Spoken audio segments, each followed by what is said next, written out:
Hey students, you're back and I'm back. It's for another problem of the day. Math time, math time. Let's get started.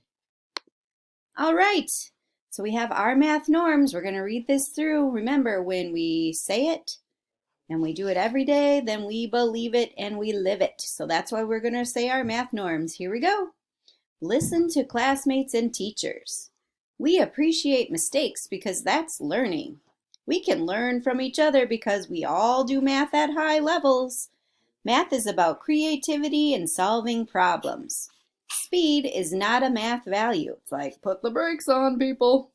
And math talk is necessary. We need to communicate our math thinking with each other. All right, so we are talking about the different ways that you can demonstrate your learning. Remember, you can use pictures. You can use numbers or symbols. You can talk it out. You can write out the problem. And of course, you could use manipulatives. All right, moving on. Okay, guys, I've got a different problem of the day for you today. This one is about baking cookies. Let me read it to you first. Oh, before I get started, remember your learning target. As always, I can use problem-solving strategies to solve the problem. So really think about different ways to solve this problem. Okay, baking cookies. Directions. Daniel was making chocolate cookies. He had blank cookies in each row and blank many rows. There were a total of 84 cookies. How many cookies were there in each row and how many rows of cookies were there? Draw a model to support your answer. Here's the thing, guys. You may use the numbers 0 through 9 once in any of the blank boxes, but the answer 84 does not eliminate the 8 or the 4. Okay? So this one you can find more than one answer. So I want you to really think about different ways to figure out this baking cookies dilemma. Okay, get started. I'm going to pause it because I would like you to really think about this. Guys, we're back. I was just talking with my son Colin and he was saying he couldn't believe I had a YouTube channel, and I do, just for you and these problems of the day. All right, so Daniel was making chocolate cookies. He had blank cookies in each row and blank mini rows. There were a total of 84 cookies. So how many cookies were there in each row and how many rows of cookies were there? Draw a model to support your answer. So we need, oops, I'm dragging the wrong thing here. We need to write this out. So basically, the equation, if we're thinking about the equation, is blank times, a little hard here with just my mouse. Blank times blank equals 84. You're right, 84. Now, we're thinking of arrays, right? Because rows and rows, right?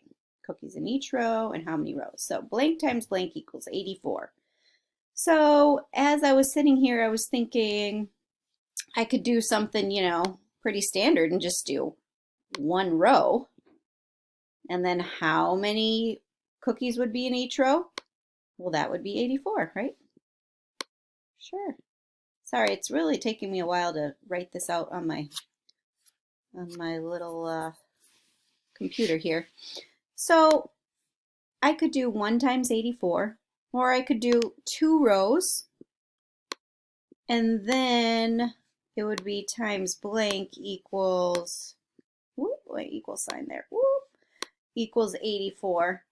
So what would go right here?